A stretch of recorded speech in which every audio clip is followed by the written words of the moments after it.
واتساپ واقعا جاسوسه یا درگیر شایعات سیاسی شد؟ امروز قراره بدون تعصب با هم دیگه بررسیش کنیم. سلام، اینجا استودیو دیجیتاکه و میخوایم ببینیم واتساپ رو حذف کنیم یا نه. اول از همه ببینیم واتساپ چی. واتساپ سال 2009 توسط 2 نفر ساخته شد. یه اپ بدون تبلیغ، بدون پیچیدگی و خیلی ساده. اما سال 2014 همه چی فرق. فیسبوک که متای الان میاد واتساپ رو حدوداً 19 میلیارد دلار میخره.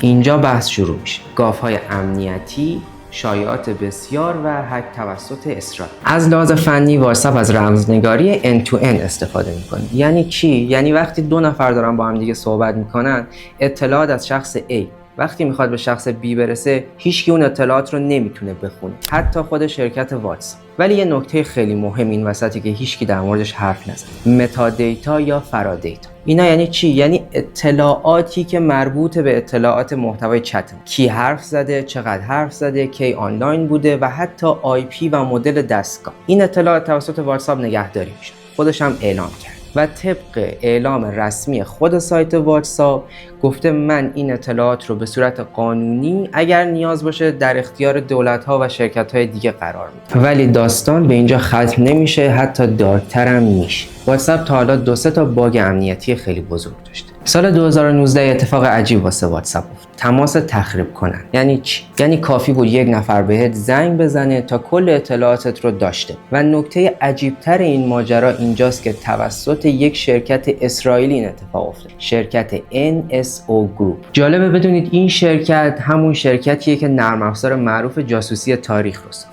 واتساپ هم در جواب گفت بله باگ بوده، رفعش کرد. ولی سوال اصلی اینجاست: اگر معلوم نمیشد آیا میگفتن که باگ بوده؟ ماجرای دوم همین سال 2023 اتفاق میفته. یه برنامه‌نویس توی تنظیمات گوشیش متوجه میشه که واتساپ داره از میکروفون گوشیش استفاده میکنه، در حالی که این اپ اصلا باز نبود. ولی واتساپ این سری گردن نگرفته و گفت تقصیر اندرویده و یه باگ توی اندروید. نه، اندروید هم به صورت رسمی اعلامی نکرد، ولی چند جا نوشت که احتمالاً واتساپ راست میگه. سوال اینجاست چطور یه نرم افزار به این بزرگی میتونه همچین باگ عجیبی داشته باشه؟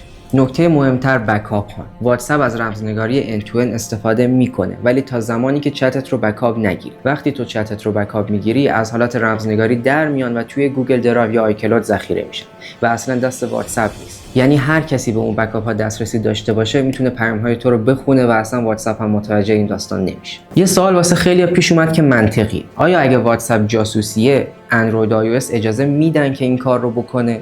بله. چطور؟ وقتی شما واتساپ رو نصب میکنی خودت دسترسی میکروفون رو بهش میدی.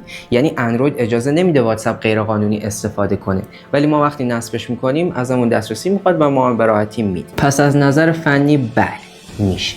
خب حالا میرسیم به سوال طلایی: آیا واتساپ رو پاک کنیم یا بذاریم باشه؟ طبق نکتهایی که گفتیم واتساپ خودش تا الان مستقیما کاری نکرد، ولی خیلی مورد حملات اسرائیل و شرکت‌های بدافزار دیگه قرار گرفت. پس نمیشه بهش اعتماد کرد. نکته دیگه‌ای که خیلی‌ها بهش دقت میکنن اینه که به غیر از ایران چندین کشور دیگه مثل هند، آلمان و آمریکا هم این مورد رو تایید کردن که واتساپ باگ امنیتی داره. ببین در کل تصمیم نهایی با خودت. اگه کار امنیتی میکنی و محتوای چتت واسط مهمه، بهتره از نرم افزارهای امن‌تری مثل تلگرام استفاده کنی. ولی اگه مجبوری از واتساپ استفاده کنی، بهتره این کارا رو انجام بدی. برو توی تنظیمات و دسترسی میکروفون رو ببر. چتات رو بکاپ نگیر و محتوای خیلی حساس رو نفرست توی واتساپ. و این رو بدون که طبق گفته بزرگان امنیت شبکه هیچ وقت اینترنت امن نیست. اگه تو این ویدیو تکلیفت مشخص شد که واتساپ رو حذف کنی یا نه، لایک کن، سابسکرایب هم یادت نره. راستی تو کامنت ها بهم بگو پاکش میکنی یا نه.